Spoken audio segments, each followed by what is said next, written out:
Kung nahihirapan kang i-memorize ang trigonometric identities, ito ang kailangan mo, ang super hexagon.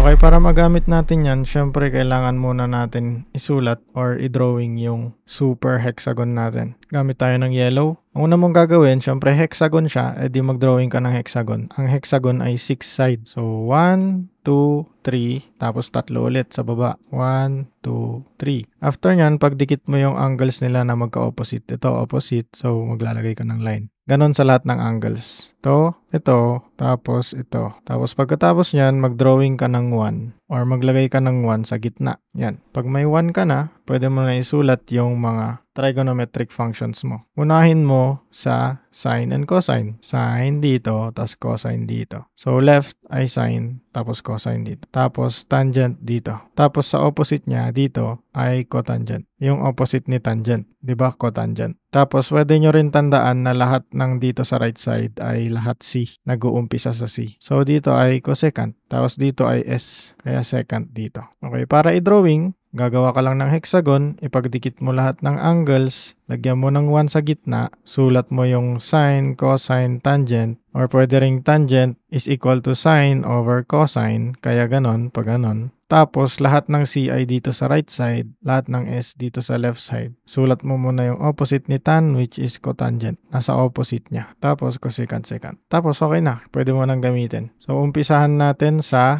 quotient trig identities. Quotient. Pag quotient, di ba parang fraction din lang yan. Fraction. Okay, pag fraction, division yan. So, umpisahan na natin dun sa kanina, yung tan is equal to sine over cosine. Ayan, pag ganun lang, clockwise or pwede rin counterclockwise pag quotient. So, ilagay natin yan dito. Clockwise or counterclockwise. Gagawin mo lang quotient. So, tan is equal to sine over cosine. Tan theta is equal to sine theta over cosine theta. So, pwede rin pabaliktad. Dito naman, tan is equal to secant over cosecant. Tan theta is equal to secant theta over cosecant theta. So, kahit saan ka mag-umpisa, kahit dito, ayan, secant is equal to cosecant over cotangent. Pag ganito, cotangent is equal to cosecant over sine. Or gusto mo, pabaliktad naman, pa-clockwise. Cosecant is equal to cotangent over cosecant. Lahat, kahit saan ka magsimula dito sa 6 na mga trig identities. Pwede.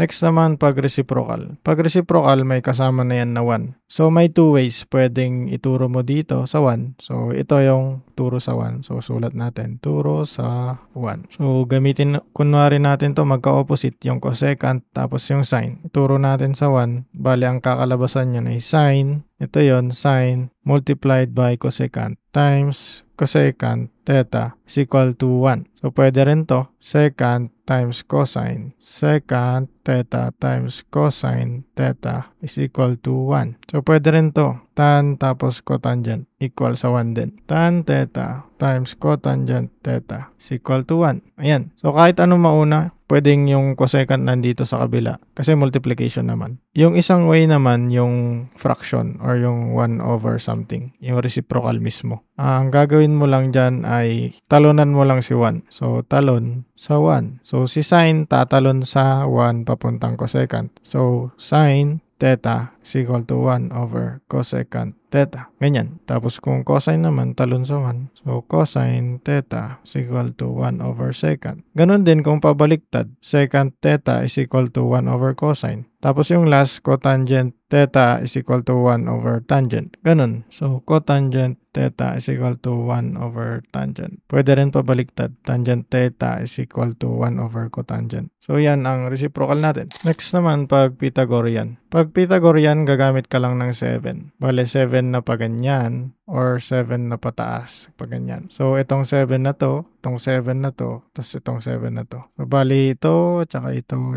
hindi kasali. Yung mga nakatayo lang na 7, ito, tapos ito. So, tatlo. Pwede rin pag ganito, tapos pag ganito. So, i-try natin. Pag Pythagorean, di ba, a squared plus b squared is equal to c squared. Parang ganyan, di ba? So, squared lang din natin. Sine squared plus cosine squared is equal to 1. Ito yan. Yan yung unang 7. Yung pangalawa naman, ito. So, 1 plus cotangent squared. So, may theta pala. Theta is equal to cosecant squared theta. Tapos yung last na 7 na pa-right na ito ay tangent squared plus 1 is equal to secant. Tangent theta squared yan plus 1 is equal to secant squared theta. Pwede rin pabaliktad. Bali, pag pabaliktad ay minus yan. Pag yung pa 7 ay plus. Parang clockwise tas counterclockwise dito lang. Pag clockwise, positive. Counterclockwise, negative. So, pag ganito tayo, secant squared theta minus 1 is equal to tangent squared theta. So, pwede mo rin lang siya makuha dito. Kaya, kahit hindi mo na to gawin yung pa counterclockwise. Kasi, ililipat mo lang naman yung 1 dito sa kabila. So, ito na yung lalabas. Kaya pwedeng ito lang ang i-memorize nyo. Yung paganto. Yung pa 7 lang. So, ganun lang. Basta yung tatlong 7 lang na yun ang pwede. Ito,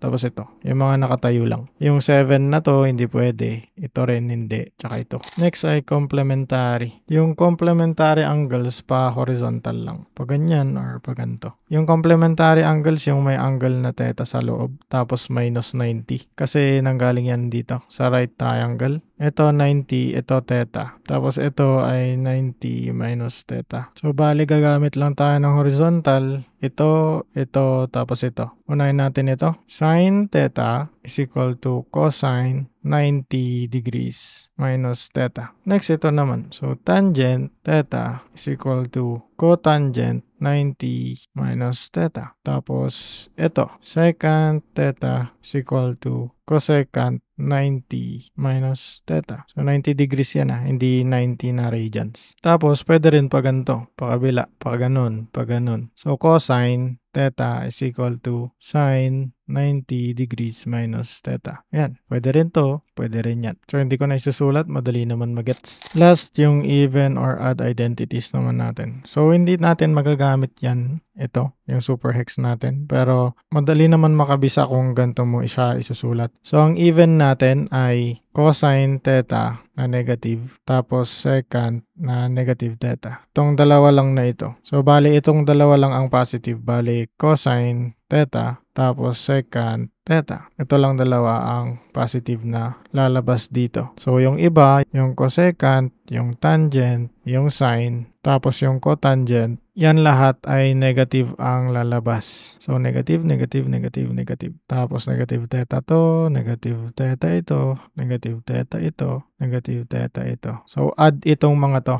Ito ay add, itong dalawa ay even. So, cosecant theta, tangent theta, sine theta, tsaka cotangent theta. So, pag even add, ang kailangan nyo lang tandaan, si cosec ang even. Bali, pag even, yung lalabas ay positive. Pag negative yung angle mo sa loob, positive ang kakalabasan. Dito ay negative naman pag mga add. So, bali, ang mga kailangan mo lang tandaan na yung pag-drawing nito, gagawa ka lang ng hexagon, i-cross mo lahat ng angles, lagyan mo ng 1, tapos isulat mo si tan is equal to sine over cosine or sine cosine muna, sine sa left, cosine sa right, tapos saka may sulat si tangent. Tapos isulat mo si cotangent, yung opposite ni tangent. Tapos alalahanin mo na si lahat sa right, s sa left, so lagay mo si cosecant, tapos si secant. Pagkatapos mo ma-drawing, ang kailangan mo naman tandaan dito. Pero kahit hindi mo naman tandaan to basta maggawa ka lang ng pattern dito. Yan, hindi mo naman kailangan tandaan yung pangalan nito mga to. Pero pag quotient, kung gusto mong tandaan by group, pag quotient, fraction yan na either clockwise or counterclockwise ka kukuha. Pag reciprocal, yung nakaturo sa 1, yung turo sa 1, or yung talon sa 1, talon sa 1. Ito fraction to. Ito multiplication lang. Tapos mag-i-equal sa 1 palagi. Ito naman, complementary. Yan yung may 90 minus theta. Pag complementary, horizontal line lang. Itong tatlo. Pwedeng pa right, pwedeng pa left. Tapos yung Pythagorean, edi yung parang a squared plus b squared is equal to c squared din lang. Pa 7 naman yung pattern yan. Pa ganyan or pa ganito. So, itong tatlo lang ang pwede. Itong mga to, hindi pwede. Yun lang, kailangan mong tandaan. Tapos, kayang-kaya mo na ang trigonometric identities. So, sobrang haba kasi i-memorize, di ba? At least may trick na ganito para hindi na kayo mahirapan mag-memorize. Ayun lang, so wag nyong i-gatekeep to. Bawal mag-gatekeep. Yung gatekeep, equivalent din lang ng pagdadamot. Kaya wag kayo maging madamot. Turo nyo sa iba. Kung ayaw nyo i-share, ituro nyo sa iba. Magtulungan tayo para angat ang Pilipinas. Sana umangat na talaga. Tagal na nating lugmok. Thank you. See you sa next video.